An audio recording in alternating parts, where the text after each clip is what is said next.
அஸ்ஸலாமு அலைக்கும் வரஹ்மத்துல்லாஹி வபரகாத்துஹு. உம்தத்து சாலிக் வ உத்தத்து நாசிக் என்ற இப்பாடத்தை இந்த கிதாபை நாம் படிக்கப் போகின்றோம். கிதாபில் நாம் தலைப்பாக பாடமாக படிக்கவிருப்பது கிதாபுல் பைஇ, வியாபாரம் சம்பந்தப்பட்ட பாடமாக ஆகும். பாடம் 198. இந்த பாடத்திற்கு தலைப்பாக ஃபஸ்லுன் ஃபில் கர்தி, கடனிலே உள்ள பிரிவு. அதாவது வியாபாரத்தில் கடனும் ஒன்றும் அந்த வியாபாரத்தில் சேரும். நான் கடனாக வியாபாரம் செய்கிறது. இன்னைக்கு கடனில் தான் நிறைய பேர் வியாபாரத்தில் லாஸ் ஆகிறாங்க. அதே அந்த கடனில் வியாபாரத்தில் முன்னேற்றமும் அடைகிறாங்க. ரெண்டு தரப்பார்களும் இருக்கிறாங்க. மொத்தத்தில் கடன் என்பது நபி வழியும் கூட, குர்ஆனும் அதை ஊக்கப்படுத்துகிறது. நடுத்தர மக்கள், தரித்திரர்கள், மிக கீழ் நிலையில் உள்ளவர்கள், அவர்களெல்லாம் வியாபாரத்திலும் மற்றும் வாழ்க்கையில ஏதாவது ஒரு வகையில் முன்னேறுவதற்கு சில நேரங்களில் கஷ்டமான சூழ்நிலைகளில் கடன் வாங்கி அவருடைய உயிரை காப்பாற்றுதல், இது போன்ற எண்ணற்ற பலன்கள் இந்த கடனின் வழியாக நன்மைகள் இருக்கின்றன. எனவே மனித சமுதாயத்தை பாதுகாக்க, ஏழை எளிய மக்களை பாதுகாக்க, நடுத்தரர்கள் உயர்ந்த நிலைக்கு முன்வர, இதற்கெல்லாம் அடிப்படையாக ஒரு பல காரணங்களில் ஒரு காரணம் ஒன்று ஜக்காத்தை கொடுக்கிறது. இன்னொன்று என்னன்னா சதகா தானம் செய்கிறது. அதில் மாதிரி ஒரு வகை தான் கடன். சில கடனை ரசூலுல்லாஹி சில காலத்தில் அவங்களுக்கு தெரிஞ்ச நபராக இருந்தால் கடன் கொடுத்தவர், நல்ல வசதியாக இருந்தால் மன்னிச்சு விட்டுருங்க, அவரால் கொடுக்க முடியலன்னு சொல்கிறாரு அப்படின்னு சொல்லி ஸல்லல்லாஹு அலைஹி வஸல்லம் சிஃபாரிஸ் செய்ததாகவும் ஹதீஸில் நாம் பார்க்கிறோம். இப்படிப்பட்ட மகத்தான புண்ணியமான இந்த கடனை அல் குர்ஆன் அதை ஊக்கப்படுத்துகிறது, நபி வழியும் அதை முன்மொழிகிறது. கடன் வாங்கும் பொழுது அதை திருப்பி கொடுக்கணுங்கிற எண்ணத்தில் வாங்கினா அல்லாஹ் தஆலா கொடுக்கக்கூடிய நசீப் அல்லாஹ் கொடுக்குறான். இன்ஷால்லாஹ் விரிவாக இது சம்பந்தப்பட்ட விஷயங்களை பாடத்திற்கு சென்று நாம் பார்ப்போம். இந்த கல்வி பயணம் எவ்வித தொய்வுமின்றி தொடர்ந்து நடைபெறுவதற்காக துஆ செய்யுங்கள். நமது ரகீப் கல்வி அறக்கட்டளைக்கு ஆதரவு தாருங்கள். நமது ரகீப் கல்வி அறக்கட்டளையினுடைய பேங்க் அக்கௌண்ட்ஸ் நம்பர் இங்கே கொடுக்கப்பட்டிருக்கின்றன. கியூஆர் ஸ்கேன் செய்து பணம் அனுப்பும் வசதியும் இங்கே கொடுக்கப்பட்டிருக்கின்றன. எனவே நம்முடைய ரகீப் அறக்கட்டளைக்கு உதவி செய்யும் எண்ணம் படைத்தவர்கள் சதகா தானங்களின் மூலமாக இந்த பேங்க் அக்கௌண்ட்ஸின் வழியாகவும், இன்னும் நமது ரகீப் அறக்கட்டளைக்கு ஸ்கேன் செய்து அனுப்புகின்ற வசதியும் இங்கே கொடுக்கப்பட்டிருக்கின்றன. தாராளமாக உதவி செய்து ஈரோலகத்திலும் நன்மையை அல்லாஹ் உங்களுக்கு பெற்றுத் தருவானாக, கொடுப்பானாக. நோயில்லாத வாழ்வையும் கடன் இல்லாத வாழ்வையும், மேலும் வியாபாரத்திலே முன்னேற்றத்தையும், நாம் செய்கின்ற தொழில்கள் அனைத்திலும் அல்லாஹு தஆலா முன்னேற்றத்தை குறிப்பானாக. நாம் செய்கின்ற வியாபாரத்தில் அல்லாஹ் பரக்கத் செய்வானாக. ஆமீன் யா ரப்பல் ஆலமீன். நன்மையில் ஒன்று சேருவோம், முந்திக் கொள்வோம், இந்த அடிப்படையில் பயணிப்போம். பாடத்தினுடைய முன் சுருக்கத்தை இப்பொழுது நாம் பார்ப்போம்.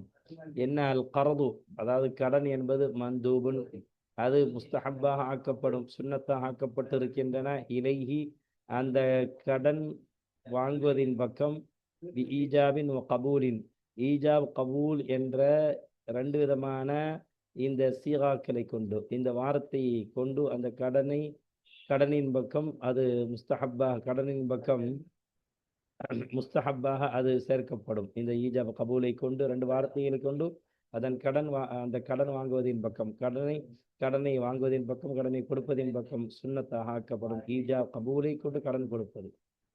மித்தில எப்படி அப்படின்னா, உதாரணமாக அக்கரபுத்துக்க, கடன் கொடுப்பவர் சொல்லணும், அதாவது முக்ரீது நான் சொல்லணும், கடன் கொடுப்பவர் உனக்கு நான் கடன் கொடுத்தேன்.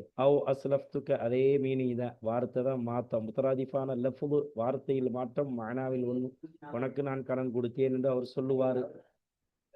இந்த கடன் என்பது முன்னாடி நம்ம தவணை முறையில் ஒரு வஸ்து வாங்குறதுன்னு சொன்னோம்ல, பை சலம், அந்த சலமும் ஒரு வகையில் கடன் மாறுத.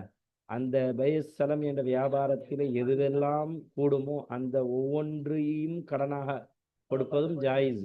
அதாவது பை சலமில் எப்படியெல்லாம் அந்த வஸ்து இருக்கணும், எந்த நிலைகள் இருந்தால் கூடும் சொன்னாரோ, அந்த ஒவ்வொரு வஸ்துவையும் கடனாக கொடுக்குதல் ஜாயிஸு இந்த கடனிலே.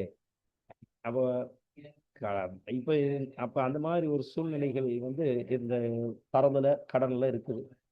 அது மாதிரி ஒமா லா எஜூசு அப்படின்னு இருக்கும், ஃபலா எஜூசுன்னு இருக்கும். அதாவது எதெல்லாம் அந்த பை சலமிலே கடனா கூடாதோ, பொருளை அந்த பை சலம்ல அந்த வஸ்துவை வாங்குவது கொடுப்பது கூடாதோ, அவைகள் அனைத்திலும் அவைகள் அனைத்து அந்த கூடாத அந்த அனைத்து விஷயமும் பல எஜூஸ், இதுலேயும் கூடாது, ஜாயிஸ் ஆகாது. இந்த கடனிலும் ஜாயிஸ் ஆகாது. பை சலமில் எதுவெல்லாம் கூடாதோ, எந்த நிலைகள்லாம் அந்த பொருளை ஒப்படைப்பது கூடாதோ அது மாதிரியே கடனாக கொடுக்கும் பொழுதும் யூஸ் அதே அந்த நிபந்தனைகளை பின்பற்றப்படும். அதை பின்பற்றி கடனாக கொடுப்பதும் அந்த மாதிரி வஸ்துக்கெல்லாம் கூடாது, ஜாயிஸ் ஆகாதுங்கிறாங்க. இப்ப நம்ம பாடத்திற்குள் போய் அதனுடைய முழு விவரத்தையும் டீட்டெயில்ஸையும் நாம் பார்க்கலாம். அல்லாஹு தஆலா நம்முடைய கேள்வியை மேலும் விளக்கத்தை கொடுப்பானாக. 198வது பாடம் தலைப்பாக கடன் கொடுப்பது இஸ்லாத்தில் ஜாயிஸ் கூடுமா கூடாதா, அது சம்பந்தப்பட்ட அந்த விஷயங்களை நாம் அலசவிருக்கிறோம். அதாவது பை சலம்ல கொஞ்சம் பாக்கி இருக்குது, அந்த பாடத்துல கொஞ்சம் ஒரு 4-5 வரிகள் பாக்கி இருக்குது, அதை நாம் காணுவோம். பை சலம்ல ஆசிரியர்கள் சில நிபந்தனை இட்டார்கள். அது என்னென்ன நிபந்தனை? சலமாக ஒப்படைக்கப்படக்கூடிய அந்த பொருள் இருக்குது, அதனுடைய நிபந்தனைகள். சலம்ல ஒரு பொருளை ஒப்படைக்கிறது, அந்த ஒப்படைக்கப்படக்கூடிய பொருள் முதல் நிபந்தனை என்ன அப்படின்னா, கவுனுஹு மஅலூமல் கத்ரி கைலன் அவ் வஸ்னன் அவ் அததன் அவ் ذرعன் பிமிக்தாரின் மஅலூமின். அதாவது பைசலமாக ஒப்படைக்கப்படக்கூடிய அது பொருளை மஅலூமல் கத்ரி, வியாபாரிக்கும் சரி வாங்குபவருக்கும் சரி 2 பேர்களுக்கும் இடைத்த அதனுடைய அளவு அறியப்பட்டதாக இருக்க வேண்டும். இதான் முதல் நிபந்தனை. கைலன் நிறுப்பதால், அவ் வஸ்னன் எடை போடுவதால், அந்த பொருள் எந்த நிலையில இருக்குமோ, எப்படி அந்த பொருளை வியாபாரி விற்பாரோ எடை போடுவதை கொண்டோ நிற்பதை கொண்டோ, அவ் அததன் எண்ணிக்கையில 10 மீன் ஒரு கூறு, இந்த எண்ணிக்கையில் அளவு அது இருக்க வேண்டும், அறியப்பட்டதாக இருக்கணும். அவு ذرعன் அல்லது இதெல்லாம் தமீஸ் அல்லது முளத்தால் பிமிக்தாரின் மஅலூமின் குறிப்பிட்ட அந்த அளவை கொண்டு முளத்தால் அதை என்ன செய்ய வேண்டும், அறியப்பட்டதாக இருக்க வேண்டும். முதல் நிபந்தனை இதுதான். 2வது நிபந்தனையா சொன்னாரு என்ன அப்படின்னா, அந்த வஸ்துவை என்ன அந்த அந்த அந்த வஸ்து அந்த வஸ்துவின் மீது சக்தி பெற்று இருக்க வேண்டும், அந்த வஸ்துவை ஒப்படைப்பதின் மீது சக்தி பெற்று இருக்கணும்னு சொன்னாரு. 2வது அதோட இடையூறுகள் இல்லாம இருக்கணும்னு சொன்னாரு. 3வது சொன்னாரு, அந்த வஸ்துவை பாதுகாத்தல், சில தன்மைகளை கொண்டு பாதுகாப்பதற்கு சாத்தியமா இருக்கணும், 3வது சொன்னாரு. ஆனா சில வஸ்துக்கள் அது அந்த நிபந்தனைகள், அந்த வஸ்துக்கள்ல அந்த நிபந்தனைகள் விதிப்பது அது கூடாது. அந்த கூடாதுங்கிற விஷயத்துல முதல்ல சொன்னாரு என்ன அப்படின்னா, விலை உயர்ந்த பொருட்கள்ல அந்த மாதிரி நிபந்தனைகள் இருப்பது அது சாத்தியம் இல்லை. அது மாதிரி பல பொருட்கள் சேர்ந்து ஒரு வஸ்துவை தயாரிக்கிறோம். உதாரணமா திகிடி தயாரிக்கிறோம், அல்லது உயர்வான ஒரு வஸ்து காலி, ரொம்ப விலை உயர்ந்த வஸ்து 6ஆம் நம்பர்ல போட்டிருக்கிறார் இல்லையா, அதாவது விலை உயர்ந்த வஸ்துவனா அத்தர், மிஸ்கு, அம்பர், ஊது, காஃபூர், இது போன்ற இவ்வளவு உயர்ந்த நறுமணங்கள், இதையெல்லாம் ஒன்று சேர நான் உன்னிடத்துல விற்றேன், இதெல்லாம் கிடைக்காது, அரிதான பொருள் சிலவன். அது மாதிரி மோசாக்கள் பல்வேறு விதமான மோசாக்கள் இருக்கு, இதெல்லாம் கிடைக்கிறது ஜாயிஸ் இல்லை. அது மாதிரி தீப்பந்தம் ஏற்றப்படுவதற்கு அந்த காலத்துல வெளிச்சமாக இருக்கிறதுக்கு நம்ம நீளமா இருக்கும் அந்த தீப்பந்தம், அதனுடைய கீழே எப்படி இருக்கணும், மேலே இவ்வளவு இந்த வடிவத்தில் இந்த அமைப்பில் இருக்கணும், இதுவெல்லாம் சாத்தியம் இல்லாத ஒண்ணு. அந்த வஸ்து கிடைக்கிறது ரொம்ப அரிது. கேத்தல் இதுவும் அப்படித்தான். கேத்தல் அந்த ஊத்துற அந்த கேத்தலேருந்து வெளிவரக்கூடிய அந்த சாயா, அந்த பகுதி தங்கத்தில் இருக்கணும். பிடிக்கு என்ன செய்யணும், அது வெளியில இருக்கணும். இதுவெல்லாம் ரொம்ப அரிது இந்த மாதிரிலாம் செய்யறது வியாபாரம். அதனால இந்த மாதிரி நிபந்தனைகள் இடுறது பை செலமுல அது கூடாதுங்கிறாரு. அதே அந்த வகையில சொல்றாங்க, ஒமா தகலத்துகு நாரும் கவியத்துன், பலமான நெருப்பு எந்த வஸ்துவிலே நுழையுமோ, அதாவது நல்ல நெருப்புல அது சமைக்கிறோம், உதாரணமா ஒரு ரொட்டி, கல் ஹுப்ஸி. அப்போ ஒமா தகலத்துகு நாரும் கவியத்துன், பலமான நெருப்பு எந்த வஸ்துவில் நுழையுமோ அந்த வஸ்துவையும் விற்பது ஜாயிஸாக ஆகாது, மேல சொன்ன இந்த தன்மைகளோடு. அது இலகலா இருக்கணும், அப்படி இருக்கணும், இப்படி இருக்கணும், அதெல்லாம் அந்த நிபந்தனையோட விற்கிறது கூடாது. வாங்கிட்டு சாப்பிட வேண்டியதான், பணத்தை அப்புறம் கொடுக்க வேண்டியதான். கல் ஹுப்ஸி உதாரணம் ரொட்டியை போல, ஒஷிவாஇ இன்னும் அதை பொரித்த கறிகளை போல, பொரிக்கப்படக்கூடிய கறிகளை போல, இறைச்சிகளை போல. இதுலா இம்குனு வபுத்து தாலிக்க, மேல சொன்ன இந்த பொரிக்கக்கூடிய கறி ஐட்டங்கள், அது மாதிரி சுடப்படக்கூடிய அதிகமான நெருப்பு இருந்தால் தான் ரொட்டி சுட முடியும். இந்த நெருப்பின் மூலமாக சமைக்கக்கூடக்கூடிய இந்த வஸ்துக்களை பாதுகாத்தல், அதை ஒன்று சேர்த்து பாதுகாத்தல், பிசிஃபத்தி மேல சொன்ன நிபந்தனைகளோடு பாதுகாத்தல் என்பது அது சாத்தியமாக ஆகாது. அதை பாதுகாத்து அந்த வஸ்து வைக்கிறது, இதையெல்லாம் ஏன்னா இதெல்லாம் சாத்தியம் இல்லாத ஒண்ணு. அதனால அதுல நிபந்தனை இட முடியாது. இது அப்படி இருக்கணும், இது இப்படி இருக்கணும்னு சொல்லி எது முடியுமோ அதுல நிபந்தனை இடணும். வலா யஜூஸ் பைஉல் முஸ்லமி ஃபீஹி, அந்த வியாபாரத்திலே ஒப்படைக்கப்படக்கூடிய பை சலமில் ஒப்படைக்கப்படக்கூடிய பொருளை விற்கிறது கூடாது. கபல கபவிஹி, அந்த பைஸ் அந்த விற்கப்படக்கூடிய அந்த பொருளை கைப்பற்றுவதற்கு முன்பதாக விற்பது கூடாது. மரத்தில் இருக்குது அந்த பொருள், பழமா இருக்குது, நான் அதை வித்துட்டேன் அப்படின்னு சொல்லி விற்கிறது கூடாது. கைப்பற்றணும், அதை கொண்டு கொடுக்கணும். அடிமையா இருந்தா அடிமையை கொண்டு ஒப்படைக்கணும். அது மாதிரி அந்த பொருளை அவர் இருக்கக்கூடிய அந்த இடத்துல கொண்டு சேர்க்கணும், அவர் அதை வாங்கணும். மொத்தத்துல கைப்பற்றுதல் என்பது இருக்கணும். அந்த நிலையிலே இருந்தாலும் சரி, மறுநாளாக இருந்தாலும் சரி, கைப்பற்றுதல் இல்லாமல் ஒரு வஸ்துவை விற்பது ஜாயிஸ் ஆகாது. வலல் இஸ்திபிதாலு அன்ஹு, அந்த அந்த ஒப்படைக்கப்படக்கூடிய பொருளை தொட்டும் வேறு பொருளை மாத்துறது. ஒரு இது சொன்னாரு ஆப்பிள், ஏன்னா ஊட்டி ஆப்பிள்னாரு, அவர் வித்தாருக்கு ஆப்பிள், அவரு அவருக்கு கொடுக்குறாரு என்ன என்ன ஆப்பிள், காஷ்மீர் ஆப்பிள். ஊட்டி ஆப்பிளுக்கும் காஷ்மீர் ஆப்பிளுக்கும் ரேட்டு வித்தியாசம் இருக்குது. அதெல்லாம் மாறுவது என்பது ஜாயிஸாக ஆகாது. வலா யஜூஸுல் இஸ்திப்தாலு அன்ஹு இதா அஹ்லரஹு மித்ல மா ஷரத்த, ஏற்கனவே அந்த பை சலம்ல எந்த ஒரு வஸ்துவை நிபந்தனை வைத்தாரோ அந்த வஸ்துவை போல உள்ளதை என்ன செஞ்சாரு அந்த வியாபாரி அந்த முஷ்டரி இடத்துல ஹாதிராக ஆக்கினார். அவு அஜிவத, அதாவது அவருக்கு முன்னாடி கொண்டு வந்தார். அவு அஜிவத, அல்லது வியாபாரி வாங்குபவருக்கு கடனாக ஏற்கனவே வாங்கிய பொருளை விட உயர்வான ஒரு பொருளை வியாபாரி கொண்டு வந்தால் அதை ஏற்றுக்கொள்வது அவசியமாக ஆகும். இப்ப நாம பார்க்கலாம் என்ன அப்படின்னா, ஃபஸ்லுன் ஃபில் கர்தி, அதாவது இது ஒரு பிரிவு. ஆதா ஃபஸ்லுன் இருக்கும், கடன் சம்பந்தப்பட்ட விஷயத்திலே உள்ள பிரிவு. அப்ப கடனை பற்றி இஸ்லாம் அது மிக உயர்வாக சொல்லி காட்டும். அதாவது யா ஐயுல்லதீன ஆமனு இதா ததாயன்தும் பிதைனின் இலா அஜலின் முசம்மன், ஈமான் கொண்ட விசுவாசிகளே, நீங்கள் கடன் கொடுத்தால் ஒருவருக்கொருவர் 1 லட்சம் 2 லட்சம் அல்லது எவ்வளோ முடியுமோ, அந்த மாதிரி பெரிய அமௌண்ட்டாக இருந்தாங்க, சின்ன சின்ன 10 ரூபா 5 ரூபா 1 ரூபா 2 ரூபாக்கெல்லாம் எனக்கு எழுதி வைக்க வேண்டிய அவசியம் இல்லை, அதை மன்னிச்சு விட்டுருவாரு கடனாளி. பெரிய தொகைக்கு தான் இது கடனை எழுதி வைக்கணும், பெரிய தொகையாக இருந்தால் தான். அந்த மாதிரி விஷயங்களை சொல்கிறாங்க. ஏன்னா ஒரு எதிர்பார்க்கப்படக்கூடிய அவருக்கு நட்டம் வந்துடும், ஏன்னா இவர் வாங்கினவர் அவர் கொடுக்க முடியாத நிலை வந்துடக்கூடாது. இது வியாபாரிகள் அது மாதிரி இல்லை கஷ்டப்படக்கூடியவர்களுக்கு கடன் கொடுக்கறது. ஏன்னா ஹதீஸில் வருது, ஒரு சமயம் ஹஜரத்து ஒரு சஹாபி கடன் வாங்கினாங்க, இந்த சஹாபி நினைவில் இல்லை, அந்த சஹாபியால் திருப்பி கொடுக்க முடியல, எப்போ மன்னிச்சு விட்டுருப்பா அல்லாஹ்காண்டி பாதி மன்னிச்சு விட்டுருப்பான்னு சொல்லுவாங்க. அந்த சஹாபி மன்னிச்சு விட்டுறதாக நம்ம ஹதீஸில் நாம் பார்க்கிறோம். கடனை அவரால் கொஞ்சம் கொடுக்க முடியல, அதை மன்னிச்சு விடுறப்பா அப்படின்னு சொல்லி சில சஹாபாக்களுடைய விஷயத்தில் நபி ஸல்லல்லாஹு அலைஹி அவர்களே கடன் கொடுத்தவரிடத்துல ஷஃபாஅத் செஞ்சிருக்கிறாங்க, சிஃபாரிஸ் பண்ணியிருக்கிறதா ஹதீஸிலே நாம் பார்க்கிறோம். இப்படி ஏராளமான செய்திகள் கடன் சம்பந்தப்பட்ட விஷயமாக ஹதீஸிலே வருகிறது. ஆக கடன் என்பதை இஸ்லாம் ஊக்கப்படுத்துகிறது, அதில் மனிதாபிமானம் இருக்கிறது சொல்லி நம்ம முன்னாடியே அந்த பாடத்தில் நாம் சொன்னோம். அந்த அடிப்படையில் கடன் என்பது அது இஸ்லாம் ஆதரிக்கக்கூடிய அது ஒரு நிபந்தனைகளில் ஒன்றாக இருக்குது, மனிதாபிமானம் என்ற அடிப்படையில். எனவே அல்லாஹு தஆலா கடன் போன்ற இந்த கஷ்டமான சூழ்நிலையிலிருந்து அல்லாஹ் நம்மை பாதுகாத்துடுவானாக.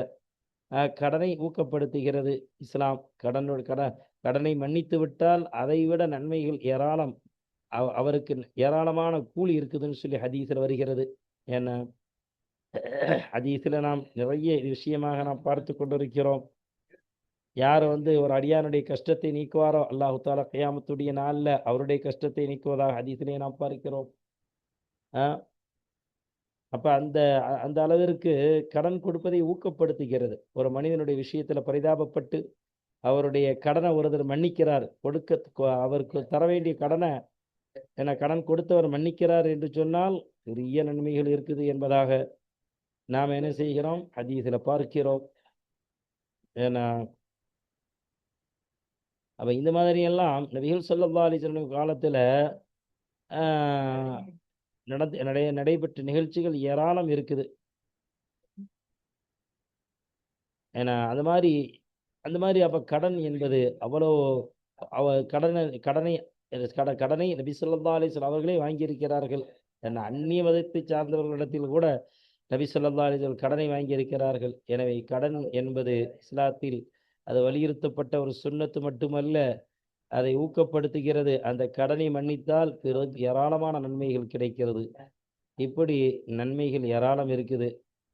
இப்ப பாருங்க, அனிபின் மஸ்ஊதின் ரலியல்லாஹு அன்ஹு அன்னன் நபிய்ய ஸல்லல்லாஹு அலைஹி வஸல்லம் قال, அதாவது அப்துல்லாஹ் பின் மஸ்ஊத் ரலியல்லாஹு அன்ஹு அவர்கள் அறிவிக்கக்கூடிய ஹதீஸ், நபி ஸல்லல்லாஹு அலைஹி வஸல்லம் சொன்னார்கள், யக்ரிது முஸ்லிமன் கரதன், ஒரு முஸ்லிம் மற்றொரு முஸ்லிமுக்கு கடனாக கடன் கொடுப்பதில்லை, மர்ரத்தைன் இரண்டு முறை, இல்லா கான சதகத்திஹிமா மர்ரத்தன், ஒரே முறையில அந்த ஒரே முறையில ஒரே தடவையில அந்த 2 முறை கடன் கொடுத்த அந்த நன்மை, அந்த 2 முறை கடன் கொடுத்ததனுடைய அந்த நன்மை எப்படின்னா, 2 முறை தானம் கொடுத்த நன்மை போல அவருக்கு நன்மை அது கிடைக்கும்.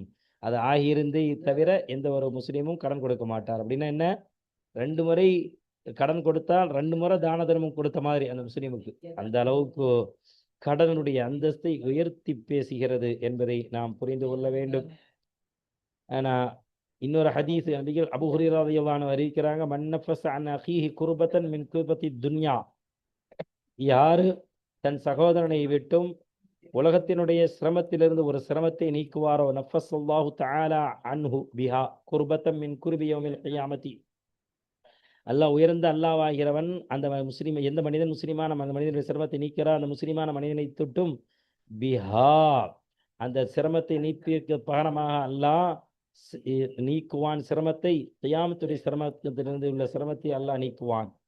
வமன் யஸ்ஸர அலா முஅஸிரின், யார் ஒரு கடனால் கஷ்டப்படக்கூடியவன் மீது இலகுவான ஒரு நிலையை அவர் ஏற்படுத்துவாரோ தானத்தின் மூலமாக, அது மாதிரி அவருக்கு எது விஷயத்தில் கஷ்டப்படுகிறாரோ அதுக்காக என்ன செஞ்சார்? பொருளை விட்டு கொடுத்தார், தான தர்மம் செய்தார், இலகுவாக ஆக்கினார் என்று சொன்னால், யஸ்ஸரல்லாஹு தஆலா அலைஹி, அந்த இலகுவாக்கிய மனிதரின் மீது அல்லாஹ் இலகுவாக்குவான், ஃபித் துன்யா வல் ஃபில் ஆகிரதி, உலகத்திலும் மறு உலகத்திலும் என்று அவருடைய கஷ்டங்களை இலகுவாக்குவான், அவருடைய கடினமான சூழ்நிலையை அல்லாஹ் லேசாக்குவான்.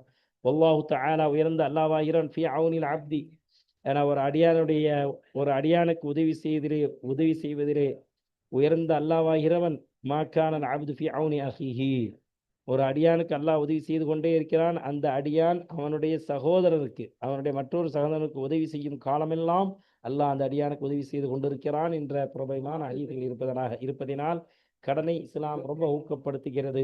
அதன் மூலமாக பலகீனர்கள் பலம் பெறுவார்கள் என்ற அடிப்படையிலே இதை ஊக்கப்படுத்துகிறது. எல்லாம் உள்ள அல்லாஹ் தஆலா அந்த கடனை மனம் வந்து கொடுத்து, அது மாதிரி கடன் வாங்குவோர் கடன் கொடுக்க வேண்டும் என்ற நாட்டத்தோடு வாங்கினால் அல்லாஹ் அவருக்கு அந்த கடனை நிறைவேற்றுகின்ற பாக்கியத்தை அல்லாஹ் கொடுப்பான்.